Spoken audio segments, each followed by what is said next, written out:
Every time our athletes walk into this weight room, they're going to be pushed to the max. Let's go! Let's go! The barbell hasn't changed in over 100 years. I can take a 25-pound plate, and we'll go out on the turf, and I'll have you hating life. We talk about straining your gut, pushing past that comfort level. I want a lot of energy. What better breeding ground is there for being a success in life than the weight room?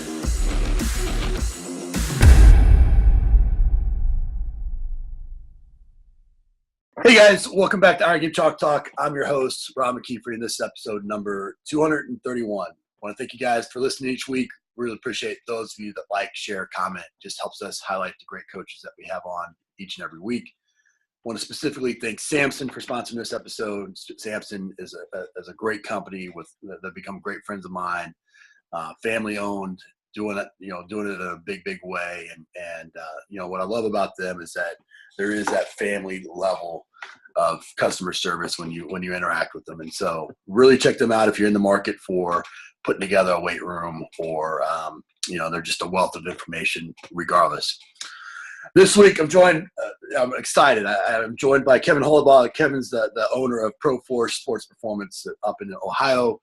But Kevin was on staff with me to South Florida, wasn't it? Yeah. South Florida, and it's fantastic just to see him doing so well and all the big things he's doing. So I wanted to have him on just to talk a little bit about his show, man, a little bit about his story. So Kevin, appreciate you coming on, man. Oh, thanks for having me. I'm amped up to finally be on the show. I watch all the time. So, Kevin, we talked a little bit. I mean, you work for us in South Florida. You bounce around different places. Rather than go through the whole laundry list of places, tell us where was the one stop on your journey that you learned the most, that you felt like this is what is most defined you as a strength and conditioning coach? Oh man, I can't pinpoint one. I'd say the culmination of the slow cooking of what I do today kind of happened, and the light bulbs really started going off when I was at St. Vincent in Indianapolis. Just tremendous staff that's completely like medically integrated, so I could learn from a doctor, I could learn from a PT, I could talk to the athletic trainers on a daily basis. And it was a great learning atmosphere. And I would say all my ideas that I had learned and all the great things that have been taught to me over the past years started to come together, and all of a sudden you kind of have that light bulb moment like, oh, I have my own philosophy, or oh, this is how it all works. And then you start to see all these great numbers and gains being brought forth by your athletes that you're working with. And you start to, instead of one of the greatest quotes I've ever heard was, I forget who actually said it, but knowing is not understanding. So all this time I knew everything, and then all of a sudden you're like, oh my gosh, I understand everything that's ever been taught to me, and I think I have an idea how to use it. Now, it doesn't mean I'm not learning on a daily basis, but that was by far the biggest aha moment and stop in my career was over there with those guys. So, oh, that's awesome. Well, you don't get to a point where you own your own business and now 3 locations without making a bunch of mistakes. What's been one of the biggest mistakes you've made and kind of how you learned from it? Oh boy. I don't know where to start with that. Biggest mistake was probably going about this and building it by trying not to spend any money, honestly, because I don't come from money. So to have 3 locations at this point is mind blowing to me. Because when I moved back, I was originally supposed to open up inside this big soccer complex. And then all of a sudden they were like, well, let's get the hospital system to pay for it. And then nothing, complete radio silence. I've already moved back. And I started putting my applications in for my master's. I was going to use my master's degree in hospital administration. I was looking for jobs with that because I got nowhere to train. And I was thankful enough that Scott Stapleton, he's a local guy, owns a gym, Kaiser rep, had a gym and was like, hey, you can open your business out of here on kind of just like a 60-40 split kind of deal. But that's good. But the problem with that is you run out of room, right? So this week is our 3-year anniversary of the company, and this is my 5th location and for like the main hub where we just moved in today in Milford, Ohio. And it's because going somewhere, outgrow it, going somewhere, outgrow it, going somewhere, outgrow it. I've been thankful that all my clientele is stuck with it through hell and high water here. But right. That's kind of my biggest mistake. I know my wife, when I mentioned the newest change coming up to the business, was very kind of concerned. She's like, your good luck and good fortune is going to run out somewhere down the line because you keep getting really, really lucky on these situations. So right. That, and then just like with the contracts and so forth, making sure all your I's are dotted and all your T's are crossed. I mean, I've gotten lucky in some of those situations, but I've gotten burned as well. Just making sure that everything's legally binding, right. on the business side. And I'd say my biggest mistake, and looking back on it, is just when you're that young, dumb strength coach, being like a super young one, you think you know everything, and your programming selection isn't as good as it should be. And it's kind of funny now. We have this really good internship program where we're cranking out coaches with some of the universities here, and looking back on it, and just it's hilarious to watch their growth because they all kind of come up following the same strategic system. You telling me? Yeah, it's hilarious to watch. It's like, okay, well, you're doing 5-3-1 today, and then you're going to learn this, and then you go right. up and down the pendulum, and then you find this nice even keel point where I think most of us live today. So that's kind of another thought there. But sure, yeah, no, well, you played baseball. Your business really, I mean, you work with all sports, but there's really a heavy baseball focus and emphasis. I want to dive into some of the kind of hot points of baseball. I mean, obviously, let's start with it's in the middle of the World Series right now. Pitching is everything. You work with a lot of high school athletes, where, how many times, 9 times out of 10, you're getting, should the pitcher lift? Should they lift overhead? Should they bench to their chest? Kind of where do you sit with shoulder health, and what are, what recommendations would you be making to strength and conditioning coaches that are working with baseball for the first time? Yeah, I think the biggest thing is don't be afraid. They're still athletes, first and foremost. I know I've gone back and forth, and I've talked to some of the industry leaders on the whole, do we press overhead? Do we not press overhead? Do we do, at one point I wouldn't program any chin-ups or pull-ups, right? Because you're thinking on the medical side, right? That pendulum again. All right, well, if the lat gets too tight, all the internal rotators get too tight all the time, that lat's always tight. So why are we actually going to train it and get it even more tight? But as long as you're lengthening everything and you're training everything synergistically, everything's going to be okay. All of our guys overhead press, we just put them in different positions. So like our pitchers will start in a kneeling position.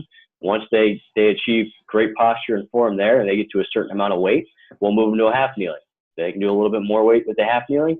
All right, that's about as heavy they're going to be able to get. Now we'll move them to a standing with a leg elevated on a box, and then we take the box out. So at no point are they really able to achieve like huge numbers pressing overhead. And we'll use dumbbells so we have a little bit more joint range of motion and we're not fixated. But in my opinion, I keep coming back to the fact that, hey, let's get strong in the plane that we're going to be in the most. Right. There's a guy out of Louisiana that one of my pitchers went down to for some biomechanical work, and he made the comment that, hey, I think the increase that we're seeing in the thoracic outlet syndrome, I haven't researched this at all, but it kind of makes sense in my head a little bit, is we're doing so much to pull the shoulders down and back, right? And we're doing so much to pull, and we're not doing enough elevation work on these guys, that's contributing to this thoracic outlet syndrome kind of increase that we're seeing a little bit. I'd be ecstatic if anybody out there had any research or thoughts on that they could share with me, because that's kind of a newer train of thought. He just brought that back with me, and I'm just like, well, okay, well, I'm already overhead pressing, so I guess I'm good on that fact. But so I think you hit it right on the head. I mean, in my opinion, so much of working with, you don't ever forget that they're an athlete, and I think I go back to like Kelly Starrett and owning your position, and I think that's, a simple progression of going from kneeling to half kneeling to, I think that right there, what that does is it addresses ego a lot of times, because right. They can't go super heavy and use bad technique, and they're owning their position. And if you do that from the early ages, especially the strength coaches that are listening to this, talking, that are dealing with the youth athlete, if you're teaching that from the early ages, then you can continue to lift for performance at that point. But so much of what happens when you're dealing with that college, that pro athlete, is oftentimes you're training for dysfunction, and you're having to identify, and that's where I think baseball, my first job was in pro baseball. I think that's where baseball gets a bad rap, is that, it's kind of this clinical type of, strength and conditioning, or this really kind of functional, however you want to describe it. But the reality is that you're having to fix, a lot of dysfunction, and you're having to fix, for the biomechanics of the sport, which is itself is challenging. You're always running in the same direction. You're always throwing with the same arm. There's a lot of imbalances that occur. I mentioned the long season, especially working with the high school athlete, you're dealing with athletes that are, they're playing a full high school season, and then they're playing travel ball, and then they're probably going to a pitching coach or a hitting coach, and they're doing this, that, and the other. When you're dealing with that high school athlete that's also probably playing football and maybe, doing another sport, basketball or something, what is your basic, how are you setting up that program? What's your general recommendation weekly, for that kind of that year-round in-season athlete? Yeah, I always joke with our high schoolers that my pro guys go into the off-season programs before they do, especially the baseball-only kids. It's hysterical. I would say to everybody out there, the biggest thing that I've seen is the further north you go, the less fall ball everybody plays, and that's kind of where the better pitchers are coming from at this point, because they have less wear and tear on their arms. Like if you look at statistics, more pitchers are drafted and signed out of the northern states than the southern states, and hitters vice versa, because of the wear and tear. And I think it all comes back to, for these kids that are chronically in season, right? I mean, we want them to play 3 sports, right? Because I get the question all the time. Parents will call me, "Hey, what should I do? My son wants to play basketball, but he needs to focus on baseball." Well, guess what? If he plays basketball, he's going to be conditioned pretty well when he goes into the baseball season, right? Just from my standpoint, we are stress managers, right? As everybody likes to say. So I just got to account for my volume, and I got to make sure that what I'm doing each and every day isn't going to tax him anymore. So if he's playing basketball, we're not going to do as much plyometrics, or we're not going to do as much sprint volume, because he's already getting that. So we just got to look at what would we do training wise with that athlete. And most of these kids that are chronically in season, we just make them straight up simple cards 3 days a week. If they come in 3 days a week, great. If they come in one, it's one. And we just kind of label it red, yellow, green. You feel good? Do a red day. You feel, I don't know, do a yellow. You feel like shit? There's your green day. It'll just make you feel better. And we did that. We went to that kind of card this past summer with all of our baseball guys. And we were still seeing in-season 4 or 5 inch vertical jump games. And I've never seen anything like that. And once again, that was another kind of light bulb moment for us. We had one kid that just kept consistently climbing. He's at NKU now as a shortstop, 37 inch vertical. He started the summer at 30, and by the end of the summer, he's up to 37 inches. And I was kind of scratching my head on that one. But right. So. Well, yeah, I mean, you got to protect them, and I think I think going and giving them some autonomy in the program design, because there is, I mean, I think that's what happens is we try to do these cookie cutter programs, and we try to keep everybody, on the same deal. But the reality is that the kids that we're getting, you got the kid that's doing nothing, playing video games all day long, and then you got the kid that's freaking probably played a double header, maybe even a triple header freaking the night before, and yeah, so sometimes I think that we forget that as coaches.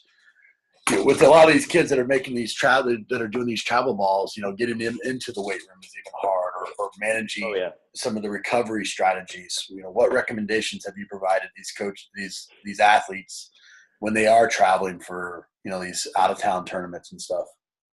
Well, that's honestly one of our business strategies have been this past year is we've been, being just 3 years old, we've been trying to get in with these travel ball teams, right? Just strategic partnerships. So they'll send our athletes to us. We're the recommended provider.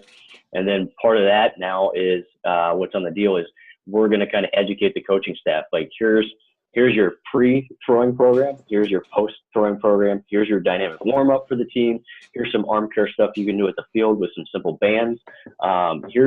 And then we'll give them a laundry list, very generic workout. Hey, because your 16-year-olds and older aren't going to be in town a whole lot, because they're going to be off in Atlanta for a few weeks. And so if the coaches can make an educated hotel pick where they might have a weight room or they can get a deal with a local weight room, they're going to have access to kind of our app that we use, or we use Train Heroic, and we'll funnel those kids workouts that they can do that are kind of along that same principle, the red, yellow, green day, based off intensity and volume. And they can just kind of pick, hey, I feel like doing this today, and just make it so it's generic, it's simple, it can be done at any gym. So we started doing that this year. The organizations are loving it so far, and it's kind of been a big selling feature. It helps us kind of look like more of a industry leader or expert within the community as well. Yeah. Well, we sat in a restaurant a little over 3 years ago and talked about the path that you're going down, and I was one of the guys that was saying, you've got knowledge in this space, you've got a passion for it, you got a passion for the community that you're from and want to be in, and really encourage you to kind of go that direction. What, as a strength conditioning coach that became a businessman, what do you wish you knew when? What are 3 things that you would suggest to strength coaches that are interested in possibly making that jump to, owning a business? What do they need to be working on now? The hardest thing for me to learn, and I kind of strategically did this a little bit. I knew I wasn't a very good salesman before my last stop at St. Vincent. So when I got my new role at St. Vincent, I was directly in sales every single day. I was the quality coordinator. I did all the intake assessments. I had to sell the program to the athletes on top of daily coaching responsibilities. And that helped me bolster my confidence, because you start looking at your close rate. You're like, okay, I'm in the 90s. I'm in the 90s consistently. Okay, so you cross that X off. I would say my biggest mistake was not trying to seek help soon enough. As far as last year, we worked with kind of Pat Rigsby on a business side of things. He cleared things up a lot. Just call around and ask people what mistakes they made. I remember I had Jim Capasso hooked me up with getting in front of Cressy, and I asked him, what's the biggest mistake you made?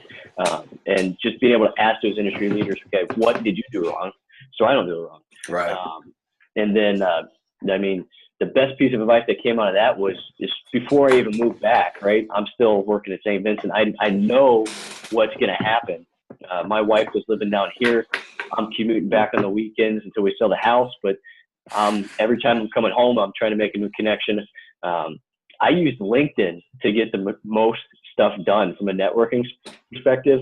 I had a few people ask me, how'd you get your first pro athletes? I had 3 pro athletes just from LinkedIn, just by sending out, hey, this is what I want to do. This is who I am. And I got 3 off that. And then through there, just even if people can't help you directly, ask them if they know somebody who can help you. So I know Pat's big thing for me was, hey, if you want to be the baseball guy, then run for the mayor of the baseball community in Cincinnati. So, and that's been such a neat transition in this past year. Right before I got on the phone with you, I have an agent calling me to train somebody. A year or 2 ago, that would have been me trying to get him, hey, can you send me somebody? Hey, do you have anybody for me? Or just one of the agents. Now we have about 3 or 4 agencies that we work with directly that just funnel guys to us.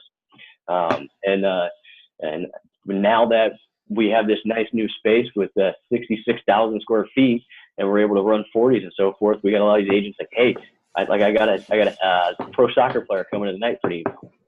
And so we'll start to diversify a little bit. But if you have that niche and you go in with it with a niche, and everything else kind of falls into place afterwards, it just streamlines your marketing. Because when I've thought about this previously, before you really challenged me, it's okay, where do I get a client? That's a very vague term. But if you know your niche, then you can know how to market to that niche. If I want a baseball player, I just need to network with baseball coaches, instructors, parents. You know where to go to get in touch with those people. But if you just say, I want to open a sports performance facility, well, good luck to you, because there's 1,000 of them out there, and what's your perceived expertise? Where now I got people calling me like, hey, I think my son needs a little bit more shoulder work for tennis, right? So you start to build up that perceived expertise within the community, and then everything just kind of starts to roll from there. So that's cool. No, it's really cool. Well, man, this has been great. I'll end the show with some resources here. What's the best piece of coaching advice you ever received? The best piece of coaching advice I ever received, there's a lot out there. I would have to say that really it's from just kind of studying Mike Bullitt's work and listening to him speak. And I think he has a line there that's know your progressions and regressions, because and know your anatomy. Like if you don't know those two things, then it's hard to become an expert, because I have an athlete, like we were talking about before, they're coming in, their shoulder's a little barkier, their elbow's a little barky, or their knee's tender or something like that from the games that they played. Well, I better know exactly where to take them without having to look it up or ask somebody else, because I got to do that on the fly. And that'll help build that perceived expertise and knowledge that you need.